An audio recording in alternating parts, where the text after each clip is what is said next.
groups? Bilang mga opisyal ng bayan, may tungkulin tayong lahat na magtaguyod ng katotohanan.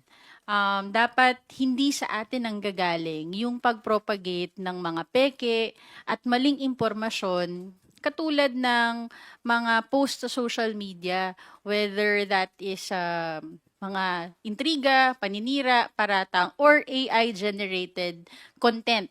No? Nakakalungkot pag public official pa ang gumagawa nito dahil nasa posisyon ang isang public official para ma-steer ang public sentiments, ang pananaw ng tao, at also bilang ehemplo din sa mamamayan. Kaya nga dapat maging responsable tayo. Hindi lang to irresponsable, kundi delikado para sa mga opisyal ng bayan na nagpo-propagate at inahayaan ang mga fake news at disinformation na lumalaganap.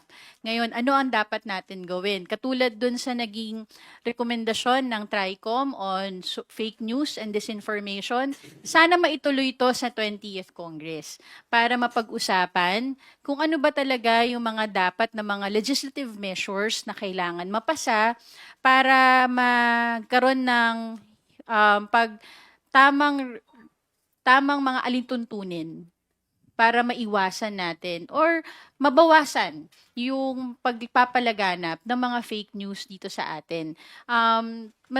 Hindi lang apektado ang mga public officials pag fake news at disinformation.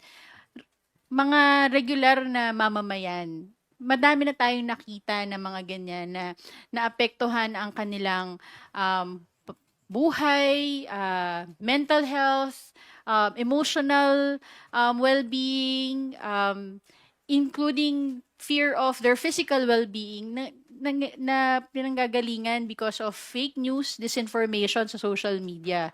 So we need to be unang-una as public officials, be the example to be the ones to lead yung propagation ng tama at accurate na information. Sabi nga lagi, the truth shall set us free, not AI, not fake news.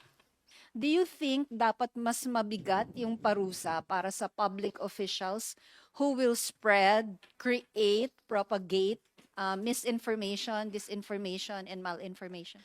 Well, as public officials, all have a greater responsibility to advance truth and to avoid disinformation para sa public.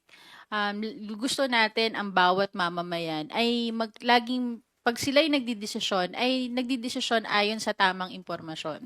Now, kung ano yung magiging penalties for public officials, it's really up to the plenary, to the members of the 20th Congress to initiate the legislation and discuss what would be the right